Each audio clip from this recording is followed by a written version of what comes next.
I'm just going to start off by saying that I've only had Ys 9 for about a day as of this recording. And as of which, this is not a full review, but rather just a first impressions based off the first 3 chapters of the game, as I wanted to get something out for the review embargo. I will likely do a full review once I've beaten the game, so please look forward to that. And as this is a first impressions video, you won't have to worry about anything like spoilers. Ys 9 once again follows our favourite homeless man with a sword, adventurer Adol Kristen, and his companion Dogi as they visit the prison city of Balduq. Upon arriving, however, Adol is swiftly arrested by the Roman Empire, with his charges essentially being that he's too much of a badass, as his involvement in several major events over the past 8 games have led the Roman Empire to suspect that he might be a spy. Adol, not being the sort to let others chain him down, makes an escape attempt after only a few days of imprisonment and interrogation.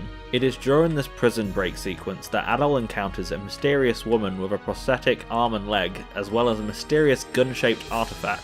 This ominous character proceeds to shoot Adol, infecting him with a sexy vampire disease. It is later after escaping the prison that Adol meets others just like him, these being collectively known as the Monstrum, beings that exist as both part man and part beast, existing in multiple forms such as a white cat, a raging bull, and an edgelord. And Adol must team up with these new companions to find out a way to undo the curse that has fallen upon them, as well as solve the mystery of Balduq. For those of you who are already familiar with the Ys series, the gameplay should feel very familiar. Combat, for the most part, feels very iterative of what Falcom had developed for Ys 8. The familiar gameplay loop of using your normal attacks to fill an SP meter and then spending that on powerful skills still remains. However, certain elements or mechanics have either been refined or added to your repertoire, which add extra layers to both exploring and the game's combat. The most notable new additions is each monstrum's gift that you unlock as they join your party over the course of the game.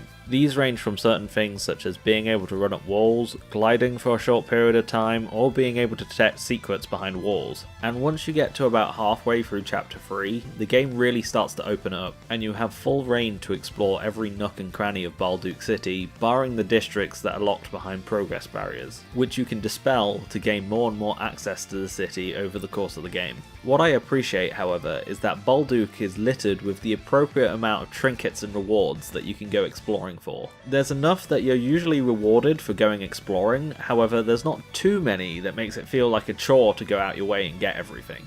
The dungeons in the game are also made with these monstrum gifts in mind, meaning you get plenty of opportunities to use and get accommodated with them. The ways that combat has changed is that Ys 9 has actually gone back to its roots a bit. While combat remains the same as Ys 8 with the skills and party system, as well as things like flash guard and flash move rewarding you for dodging and blocking at the last second, there are a few tweaks to the game that make it feel a bit more arcadey like the Arc Engine Ys games. For example, the big super move that you would charge up in Ys 8 by using skills has now been replaced with a boost mode. Once active, the boost mode gauge will begin to drain, but as a payoff for this, you'll receive increased attack, defense, and speed for a short period of time. And using the boost mode again while it is already active will completely drain the meter, but will make your character perform a bombastic super like all of the previous party system games had. On top of this, the boost gauge will fill up a lot quicker in its contemporaries like Ys 8 and Memories of Celceta. However, the trade-off to all of this is that when you're not in combat, the boost gauge will begin to drain regardless of whether you're using it or not. This creates a similar experience to the buff potions in the Arc Engine Ys games, as it forces you to constantly keep moving forward if you want to actually reap the rewards of the mechanic.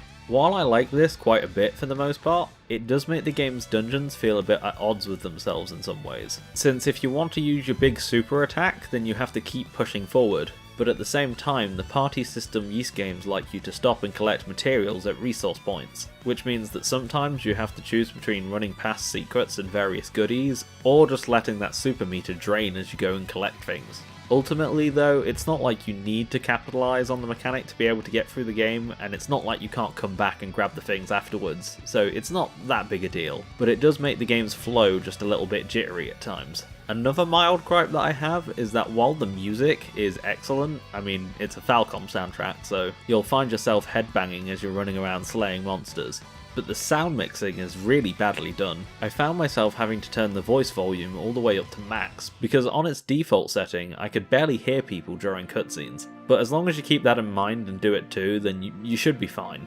Visually, the game's pretty good overall, however, it is a bit of a mixed bag in a lot of ways. While the game is technically more impressive, being a PS4 exclusive instead of being a Vita game that has been enhanced for PS4, I'd probably argue that artistically, Ys 9 is actually not quite as good as Ys 8. Ys 9 has this gothic style aesthetic to it, and while it works in a number of different ways, like when the sky glows red with the twin blood moons, unfortunately the game's colour palette in general has a lot of dark grey in it, which I feel is visually weaker compared to the different tropical landscapes that you'd find in Ys 8. At the same time, however, it could be said that the dark grey landscapes really help the colours of the different monstrums pop and stand out, giving them much more life in this bleak setting. Another double-edged sword that Ys 9 has to deal with is its significantly larger areas. Balduq itself is one large open city, and the dungeons, compared to Ys 9, have significantly less loading screens as they fit more into each area. However, the downside to all of this is that performance actually takes a bit of a hit.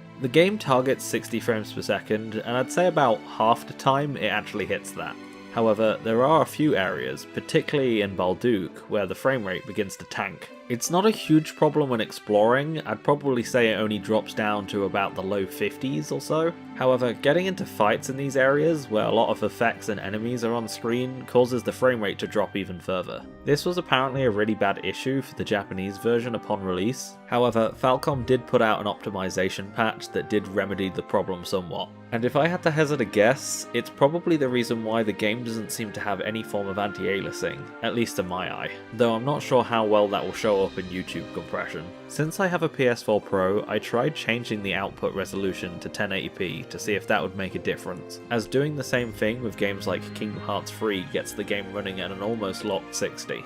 However, doing the same with Ys 9 gives a negligible improvement at best, so it's not really all that worth it. However, from looking at videos online, I do know that playing the game on a PS5 does actually increase the frame rate, and while it's not perfect, it does get the game hitting 60 frames per second most of the time instead of just half of the time. And while I have no way of actually confirming this, I also imagine that the PS5's auto HDR settings will enhance the colours of the monstrums on those bleak dark grey landscapes even more than before. Speaking of graphics and performance, however, my short while with the game makes me really excited for those of you who are waiting for the PC release, since obviously things like having control over the game's resolution and frame rate will go a long way. But on top of all of that, I noticed something when playing it on PS4. Things like object pop-in, anisotropic filtering, shadow quality, and anti-aliasing have all been considerably scaled back compared to Ys 8. All of which I assume is Falcom's attempt to try and optimize the game to run a bit better on PS4. And none of these things look bad on PS4 by any means. For example, the pop-in isn't bad at all. However, due to the game's large open areas, it's a bit more noticeable. The upside to all of this is when Durante and PH3 managed to get that PC port out, I think we're going to see a lot of improvements compared to other Japanese games of this budget, as these are the aspects of the game the porting team actually has control over. But yeah, in closing, the game really feels kinda like Ys 8 2. Since I'm still early, the game hasn't really revealed too many of its secrets to me, and I definitely didn't want to spoil the early ones that do show up in the game, since from my first taste, they're going in some weird directions with the plot, and I'm very interested to see where they're going to go. So my final statement is, if you liked Ys 8, then surprise surprise, you're probably going to like this too. Hey everyone, thanks for watching. Due to my pretty limited time constraints, I did things a bit differently this time. Instead of writing down an entire script, I kind of just made notes on everything that I wanted to talk about, and kind of just used those as flashcards when recording. Not too sure about the quality of it all, but I think it turned out better than it could have done. Did you think it was alright? Let me know if it seemed okay or not in the comments below. I'm hoping that due to getting this out before release, I've got a bunch of new people watching, so if you are new, then hello and welcome. I'm still pretty new to doing all of this YouTube stuff, but I feel like I'm getting into a pretty comfortable groove. So if you like this video, maybe check out one or two of my others, or my channel in general even. I really do enjoy it when those serotonin numbers go up.